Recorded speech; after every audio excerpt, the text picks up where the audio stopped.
Hop.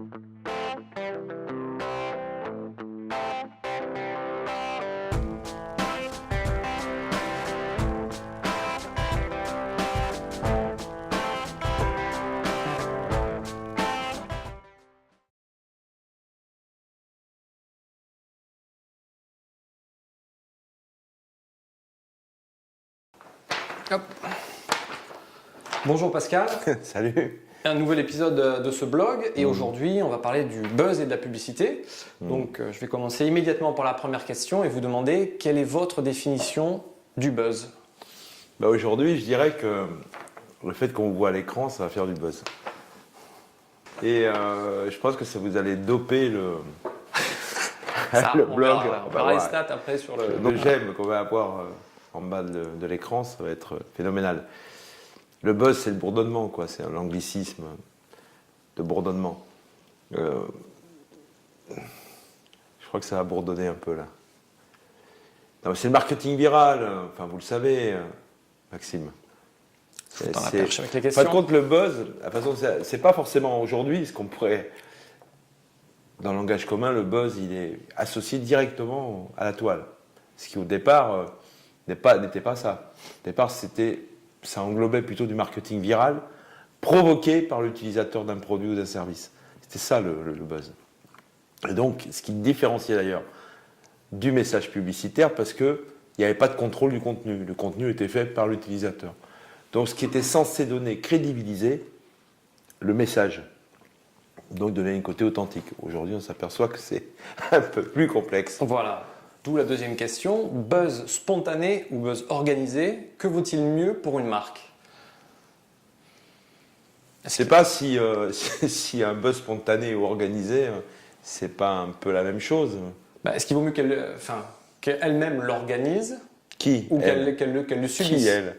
Qui elle qui organise et qui subit? Je vais prendre l'exemple, on va venir directement sur ça. On a parlé là beaucoup de la Redoute, avec cette photo sur les catalogues de la Redoute, avec cet homme tout nu en arrière-plan.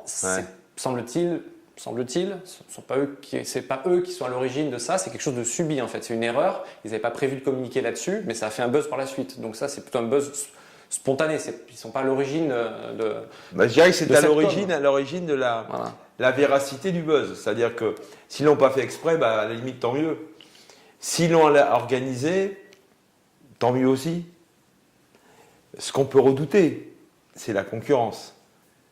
Par exemple, un film de boules des 3-6. D'accord. Est-ce que vous avez une idée de me citer en fait un bon et un mauvais buzz? Qu'est-ce que c'est un bon buzz et qu'est-ce que c'est un mauvais buzz? Un bon buzz, c'est... Tiens, il y en a un bon buzz. Vous en voulez un? On pourra pas le La finir. sortie en mars de l'iPhone 5. Ouais. Ça, chaque année, ils sont voilà, le mauvais buzz, forts et attendus. Ouais. Le mauvais buzz, on ne sait pas quelle année. D'accord. Le buzz, coup de pub one shot ou vraie stratégie? Vraie stratégie publicitaire, évidemment. Le buzz, si c'est un buzz de stratégie publicitaire, on est bien d'accord, c'est qu'on en contrôle le contenu. Donc ça devient un message habillé, sous forme de buzz. Le danger de tout ça, c'est quand même que l'internaute, c'est souvent, parce que aujourd'hui le buzz est fait par le web, soyons... Si on est concis, ça nous changera de temps en temps. L'idée, c'est de savoir, est-ce qu'on peut le faire durer ce buzz une fois imaginons qu'il a été créé, même malgré la marque, est-ce qu'il est possible de le reprendre et même de le faire durer? Est-ce que c'est quelque chose de possible en stratégie publicitaire ou pas du tout? C'est quelque chose qui va durer juste un temps et s'éteindre? Le problème, c'est que quand tu lances un message, quel qu'il soit d'ailleurs, ou un contenu, la pérennité, elle ne se décrète pas. Donc plus vous allez organiser le buzz, plus vous allez le scénariser, plus vous allez prendre de risques que l'internaute ou le récepteur décède la supercherie. Alors là, attention aux effets pervers. Un buzz demande-t-il une plus grande exigence créative? Est-ce que les buzz, à l'origine, il y a quelque chose de beaucoup plus créatif qui fait qu'on en parle aussi? J'arrive pas à définir la créativité par rapport à un buzz ou pas un buzz, quoi. Est-ce que ça demande... L'idée, le temps de la fabrication se mesure, le temps de la création est indéfini, donc qu'est-ce qui va définir que un bon buzz va prendre plus de temps qu'un mauvais? Je ne sais pas, ça ne se décrète pas ça non plus, il n'y a pas de règle. Le tout, c'est qu'aujourd'hui, il y a un effet mécanique dans l'esprit des marques pour faire exister le produit à travers un contenu diffusé et diffusable, c'est-à-dire viral, qui se propage. Elle se fait souvent, et ça on l'a parlé dans notre blog, hein, ça se fait souvent sur ce qui fonctionne pas sur ce qui fonctionne. Et à force de dire que ça fonctionne pas, est-ce qu'on peut pas, ça dessine pas aujourd'hui les contours de l'échec? Le coup de buzz est-il l'outil de com idéal de la génération zapping? Le zapping et le buzz, pour moi, c'est pas compatible forcément. Parce qu'aujourd'hui, on est une génération du zapping, on est forcément une génération du buzz. Ça veut dire que le buzz, alors donc, déjà, on est sur un postulat très simple, hein, le buzz, ça dure pas. Voilà, on est sur quelque chose d'éphémère. Du coup, on se pose mais il y la a des question, buzz qui est-ce que durent. c'est pas ça, voilà. Il y a des buzz qui durent. Il n'y en a pas beaucoup. C'est pas évident. Parce que là, c'est plus le bourdonnement. Là, c'est vraiment, on installe. Disons qu'il y a des buzz qui se renouvellent. Parce que la stratégie, il existe des stratégies hein, qui sont linées sur des sagas. Et ces sagas-là, la répétition entraîne la présence à l'esprit. Donc, et surtout, vous savez, les marques, elles nous ont appris une chose assez extraordinaire. C'est qu'on a toute notre enfance, on nous a inculqué que le fait de grandir, c'était repousser nos pulsions. C'est ça, grandir. Hein, on apprend à maîtriser nos pulsions. Les marques nous apprennent l'instant. Et toutes les stratégies de marque, c'est de la consommation à l'instant, c'est l'instantané. Et donc, ça se heurte. Alors, les stratégies de marque qui sont traduites dans l'hyperconsommation, hein, parce que le buzz, ça sert à ça, en fin de compte, c'est quoi? C'est de faire parler d'un produit ou d'un objet. Donc, pourquoi on en parlerait? Si ce n'est pour le vendre. Mieux augmenter les échanges ou augmenter la diffusion. Il peut y avoir certaines limites. Et je vous laisse le soin de relancer la question s'il était nécessaire. Non, je vais enchaîner en fait sur une autre question vous enchaînez, qui est assez importante. J'enchaîne beaucoup. Ouais. Vous savez, le sens du buzz, je disais, vous allez faire des adeptes. Génération zapping, on enchaîne les questions comme ça, oui, finalement. Vous enchaînez, je suis bien dans ma génération. Donc vous enchaînez que les questions. Voilà. Très bien. C'est un esprit libre. Et je vous laisse libre. enchaîner les réponses là. C'est un esprit libre. Ouais. Maintenant qu'on vous voit, ça va peut-être changer votre vie. Vous savez, la lumière, hein, parfois, n'éclaire pas. Alors, je profite de cette lumière, même si elle ne m'éclaire pas, pour vous poser la question suivante. Un trop gros buzz publicitaire peut-il faire oublier le produit ou la marque qu'il vend? Évidemment.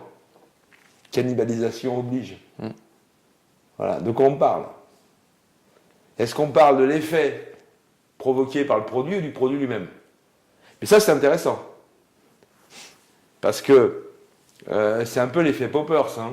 On rit d'un seul coup, et puis d'un seul coup, 10 secondes après, on ne rit plus. Il y a pas mal des exemples comme ça. Vous en avez un d'un trop gros buzz qui a effacé la marque ou le produit, où il reste juste l'événement. Moi, je ne suis pas marqué par le buzz qui efface le produit, tout ça, parce que là, instantanément, je ne l'ai pas. Et puis comme c'est bien, ils vont s'apercevoir qu'on me posait la question, est-ce qu'on préparait les questions des blogs et tout ça? Non, c'est vraiment instantané. Mais moi, il y a quelque chose qui va toujours marquer dans mon métier, c'est, je ne crois pas en avoir parlé dans un blog, c'est, vous vous souvenez des moutons de couleur avec Benetton? Voilà. Ben, ce n'était pas la pub de Benetton. C'était la pub d'American Express. Et quand il y avait le testing qui avait été fait derrière cette campagne, D'accord. Ouais. 99% des gens avaient attribué cette campagne à Benetton. Et c'était une campagne pour vendre la carte American Express. Donc financée par American Express. Alors attention aux effets de cannibalisation. Alors, sur les effets positifs du produit à travers le buzz, évidemment que ça peut tuer, pas le produit, mais l'objectif. Ouais, ça comme qui tombe à l'eau. Alors, peut-on vraiment maîtriser le buzz? Si on met une ruche à côté, le bourdonnement va se faire plus facilement. À votre avis, est-ce qu'on peut le maîtriser? Oui, malheureusement, oui. Bien sûr. C'est dramatique de dire ça, parce que j'ai des rêves qui vont s'effondrer. Et penser, c'est comme si on pouvait. Mais il était apprivoisé en fait par les agences ou la communication. Est-ce que les gens ne sont pas manipulables? Est-ce que l'information n'est pas manipulée? Est-ce que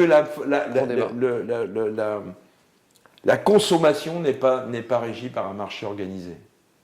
Mais la réponse est oui, bien sûr. Il faut arrêter on n'est pas là pour faire croire à l'eau qui mouille. C'est une évidence, mais c'est une évidence. C'est parti sur des choses spontanées sur Internet au départ, le buzz, mais évidemment ça a été récupéré après. Non, c'est pas parti sur Internet, hein, le buzz. Non, le viral, il n'existe pas uniquement par Internet, il peut exister par d'autres voies. Internet, le terme l'a fait exploser, le nom. Oui, voilà, c'est vrai. Mais c'est pas, bien sûr, que tout. À partir du moment où par contre, attention, tout se scénarise, mais tout se décèle aussi. On va donc reprendre la dernière question. On va reprendre le sujet sur la Redoute, en fait, et le mauvais buzz suite à cet homme nu qu'ils ont retrouvé sur une photo sur le catalogue de la Redoute sur Internet. Comment auriez-vous négocié le virage en communication? On arrive dans votre bureau, vous êtes le PDG de la Redoute, et on vous dit, voilà, on a cette photo un petit peu ennuyeuse. Qu'est-ce que vous faites pour gérer ce bad buzz? Je suis dit qui a eu cette idée lumineuse. Et je leur ai dit, maintenant vous cherchez sa femme. Peut-être. Pardon? Maintenant vous cherchez sa femme. Voilà. Pour qu'elle le défile derrière. Ça, et peut-être sur une autre photo de la Redoute. Elle est peut-être sur une autre photo, il faut faire gaffe. J'irai la chercher, moi le premier. Peut-être elle va se venger, aller racheter les 3 Suisses. Non, mais est-ce que vous faites juste un communiqué simple ou en vous excusant auprès des éventuelles personnes qui passent sur le site et qui ont vu cette photo? Est-ce que vous dites rien du tout?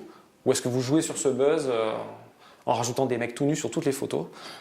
Enfin, c'est pas ce que je ferais. Et je trouve la photo à l'origine insignifiante déjà. En plus, bon, il y a des gosses devant, mais enfin, je pense qu'il y a un montage studio. Ça sent le montage studio. Après ça. Bon, donc. Est-ce que c'est l'erreur d'un gars à la Redoute ou pas? On ne sait pas très bien. Hein. En tout cas, ça s'est retrouvé sur le site et ils l'ont retiré. Je pense que je me poserai des questions sur les processus de validation déjà qui ont amené à choisir cette photo, qui était à disposition des infographistes pour monter. Donc il est dans le stock image. Quand même, il y a beaucoup de filtres qui sont passés. C'est ça qui paraît étonnant, c'est comment on peut passer, on connaît les étapes de fabrication, on connaît le métier, hein. Et comment on peut passer dans cette... Alors, je ne me mets pas à la place du PDG de la Redoute, parce que ma vie serait un enfer, PDG de la Redoute. Mais bon, moi ce que je redoute, c'est qu'on fasse des erreurs similaires chez moi, quoi. Parce que c'est pas exclu non plus, même si je pense qu'il y a des protocoles de validation, aussi bien de la part du client que de nous-mêmes, qui ne permettent pas d'éviter ce genre d'erreur. Ah non, bon... ça n'a pas été non plus scandaleux pour la Redoute. Hein. On pouvait s'attendre à pire, même si aujourd'hui, ce genre d'erreur, c'est planétaire.